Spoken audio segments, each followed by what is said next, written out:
নমস্কাৰ। আজি 24 মে আৰু আজিৰ এনালাইজটো আমি কাইলৈৰ কাৰণে কৰিম 25 মেৰ কাৰণে। আজি বেছি সময় নকৰোঁ, একদম ক্লিয়াৰ চাৰ্টত দেখাই আছে Nifty 16,400 resistance triple bottom 4 times bottom বনোৱাৰ পিছত ডাউন ট্ৰেণ্ড হৈছে। অলমষ্ট আপোনাৰ ফিবনাকি ৰিট্ৰেচমেণ্টৰ 50% লেভেলটো ক্ৰছ কৰি পেলাই নিফটিক টাচ কৰি পেলাই নিফটি ওপৰত ক্লজ গৈছে। কাইলৈ মষ্ট প্ৰবেবলি এইটো ব্ৰেক হৈ যাব। অকে, আৰু আজি ইণ্টাৰেষ্টিং এটা চাৰ্ট পেটাৰ্ণ বনিছে আৱাৰলি চাৰ্টত। সেইকাৰণে আজি আৱাৰলি চাৰ্ট এনালাইজ কৰিম। প্ৰথমতে আজি দিনটোত কি ট্ৰেড আছিল কওঁ। একদম সৰু ট্ৰেড আছিল, ধুনীয়া ট্ৰেড আছিল, মমেণ্টাম ট্ৰেড আছিল, ট্ৰেড লোৱা হৈছে। আপোনালোকৰ সম্ভৱ লৈছিল চাগে। এটাই ট্ৰেড আহিছিলে মোৰ দৃষ্টিত, দুটাই আহিছিল কিন্তু এটা নললো।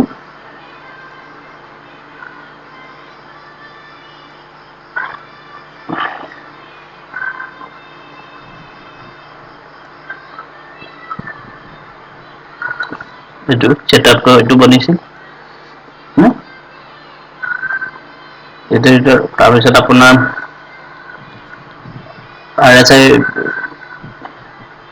বলিঞ্জাৰ বেণ্ড স্কুইজ ব্ৰেকআউট আহিল। বলিঞ্জাৰ বেণ্ড স্কুইজ ব্ৰেকআউট আহিল।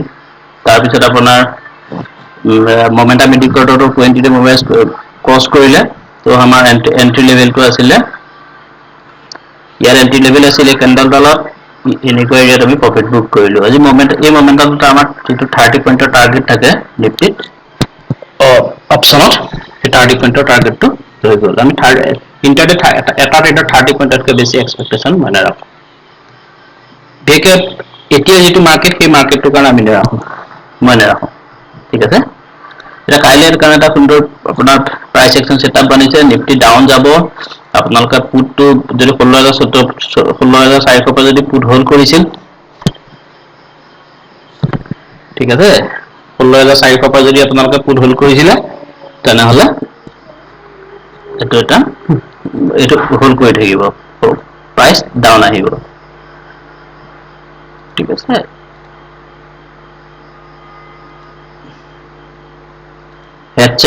Head and soldier clear breakout দেখা হৈছে। ঠিক আছে। এই হিচাপত আমাৰ প্ৰাইচটো কলৈকে যাব পাৰে, টপৰ পৰা এইটো 294 মানে 300 পইণ্ট। সেইটো হিচাপত যদি চাবলৈ যাওঁ, আমাৰ তেনেহ'লে এই হেড এণ্ড চোল্ডাৰ হেৰিটো টাৰ্গেট হ'ব আমাৰ 15,800। ঠিক আছে। নিফটি 15,800লৈকে টুৱাৰ্চ আহিব পাৰে। কিন্তু আপোনালোকে নিশ্চয় গম পাইছে, ডাটা FII কণ্টিনিউৱাছ চেলিংটো কণ্টিনিউৱাছ বাঢ়ি গৈ আছে। RBI ৰেট কাট আপোনাৰ এটা গুড নিউজ আহিছিলে, আপোনাৰ হেৰিটো ফুৱেল প্ৰাইচটো কম কৰি দিয়াত, এইদিনাখন আহিছিলে এই কণ্টেক্ট। ঠিক আছে। কিন্তু যেতিয়া মাৰ্কেটে এটা গুড নিউজক ৰেচপেক্ট নকৰে, সদায় মনত ৰাখিব এইটো, কোনো কিতাপত আপোনালোকে এইটো নাপায়। যেতিয়া মাৰ্কেট এটা গুড নিউজ এটাক যেতিয়া ৰেচপেক্ট নকৰে, ৰেচপেক্ট কৰি যেতিয়া ব্ৰেকআউট নিদিয়ে আৰু ডাউন ট্ৰেণ্ড হয়, তেনেহ'লে জানিব নতুন বেৰিছ। ঠিক আছে। মানে মাৰ্কেটত ইমান চেণ্টিমেণ্টটো নিগেটিভ আছে, এটা গুড নিউজো মাৰ্কেটটো মুভ কৰাব পৰা নাই। এটা গুড নিউজো মাৰ্কেটটোক মুভ কৰাব পৰা নাই। ঠিক সেইদৰে যদি এটা বেড নিউজ আহে, বেড নিউজ অহাৰ পিছতো যদি প্ৰাইচ যদি আপ মুভত গৈ থাকে, তেনেহ'লে জানিব প্ৰাইচ আৰু ওপৰলৈ গৈ থাকিব। কাৰণ চেণ্টিমেণ্টটো পজিটিভ আছে। বৰ্তমান মাৰ্কেটৰ চেণ্টিমেণ্ট নিগেটিভ আছে, এইটো চেণ্টিমেণ্ট ইণ্ডিকেটৰ বুলি ধৰি থওক।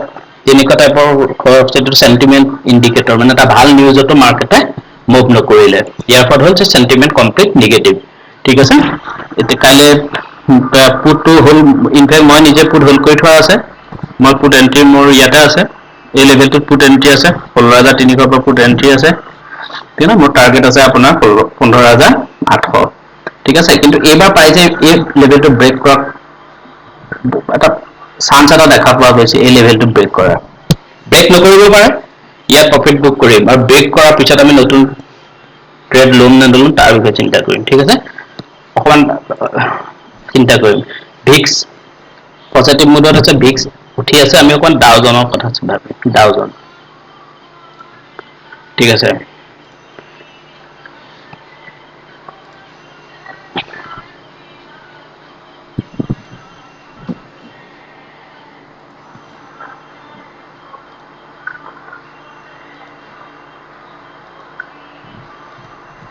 আপোনাৰ 4 আৱাৰ চাৰ্টত আমি এটা আলোচনা কৰিম বুজিত আছে হা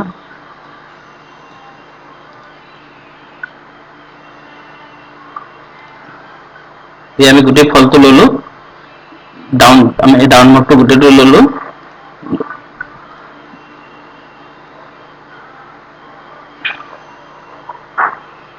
সৰি মইটো ৰিভাৰ্স কৰিলো আমি ফলটো চাম ঠিক আছে 6.18 গোল্ডেন ৰেশিওৰ পৰা মাৰ্কেটে ডাউন আহিছে ঠিক আছে আৰু আজি মাৰ্কেট 50% পৰা মাৰ্কেট মুভ আছে মানে মাৰ্কেটে একদম ক্লিয়াৰ সুইং ট্ৰেন্ড বনোৱাৰ চান্স আছে এটো বুজি পাইছে মাৰ্কেটে এইটো পজিশনত মাৰ্কেট ট্ৰেড কৰিব পাৰে ঠিক আছে 61 টো গোল্ডেন ৰেশিও হয় আপোনালোকে জানে ফিবোনাচি ঠিক আছে আমি এই লেভেলটো চাম ইয়াৰ পৰা যেতিয়া মাৰ্কেট আহিছিলে ঠিক আছে এই মুভটো দেখিছেনে ইয়াৰ আগৰ যেটো ইম্পালস মুভ আগৰ যেটো মুভ আছিল এই মুভটো ঠিক আছে এই মুভটো আহিছে আই 61 পৰা ৰিট্ৰেস লৈছে আহি এটা ব্ৰেকআউট লেভেলটো ডাউন দি পেলাই মাৰ্কেট তললৈ আহিল ঠিক আছে আৰু ঠিক সেম কন্ডিশনত মাৰ্কেটে